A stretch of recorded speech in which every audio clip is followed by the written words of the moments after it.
Taste the Daily.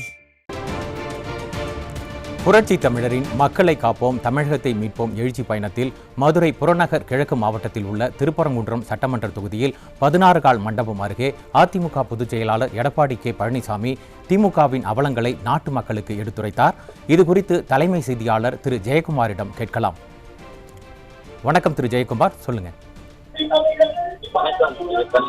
மக்களை காப்போம் தமிழகத்தை மீட்போம் புரட்சி தமிழனுடைய எழுச்சி பயணம் மதுரை மாவட்டத்தில் திருப்பரங்குன்றம் சட்டமன்ற தொகுதியிலே இந்திய அண்ணா திராவிட முன்னேற்ற கழக பொதுச் செயலாளரும் சட்டமன்ற எதிர்க்கட்சி தலைவரும் முன்னாள் முதலமைச்சருமான புரட்சி தலைவர் எடப்பாடி கே பழனிசாமி தலைமையிலே மதுரை புறநகர் கிழக்கு மாவட்ட கழக செயலாளர் ராஜன் செல்லப்பா ஏற்பாட்டிலே திருப்பரங்குன்றம் சட்டமன்ற தொகுதியில் அமைந்திருக்கக்கூடிய 16 கால் மண்டபம் அருகே திறந்திருந்த 10,000கணக்கான மக்கள் மத்தியிலே எழுச்சி உரையை அதிமுக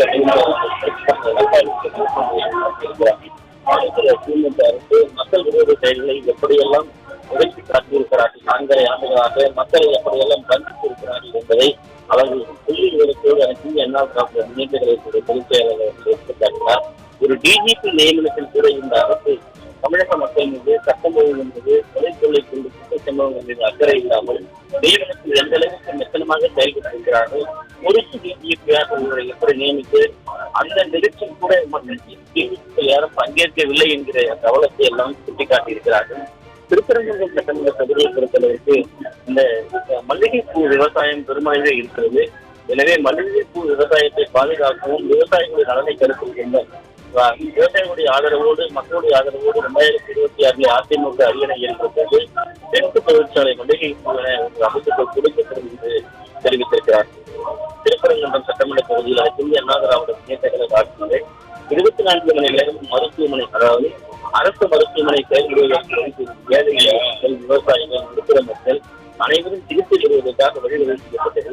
மாநகராட்சி மருத்துவத்துறையை மேம்படுத்த பல்வேறு வேலைகள் மேற்கொள்ளப்பட்டது. அதிமுக ஆட்சியில் அரசு மேலாண்மை பாடசாலை இடங்கள் உருவாக்கப்பட்டது. சாலை வசதி மற்றும் குடியிருப்புகள் மேம்படுத்தப்பட்டன. முல்லை பெரியாறு குடிநீர் திட்டப்பணிகள் மேற்கொள்ளப்பட்டது. அதே போன்று பாண்டிக்கோவில் முதல் கப்பலூர் வரை 27 கிலோமீட்டர் நீளம் உள்ள குடிச்சாலை ரிங்கோடு போடப்பட்டது. அதே போன்று இந்த பகுதியில் திருப்பரங்குன்றம் அந்த பகுதியில் அந்த போக்குவரத்து நெரிசலை தடுப்பதற்காக இது மிகப்பெரிய வரப்பிரசாதமாக இந்த பகுதியில் இருக்கக்கூடிய மக்கள் மத்தியில் பேறு பெற்றது. அதே போன்று மதுரை நாகமலை புதுக்கோட்டை காமராஜர் பல்கலை உயர்மட்ட மேம்பாலம், அண்ணா பொறியியல் கல்லூரி கட்டிக் கொடுக்கப்பட்டது. அன்னை பெரியார் பல்கலைக்கழக துணை அலுவலகம்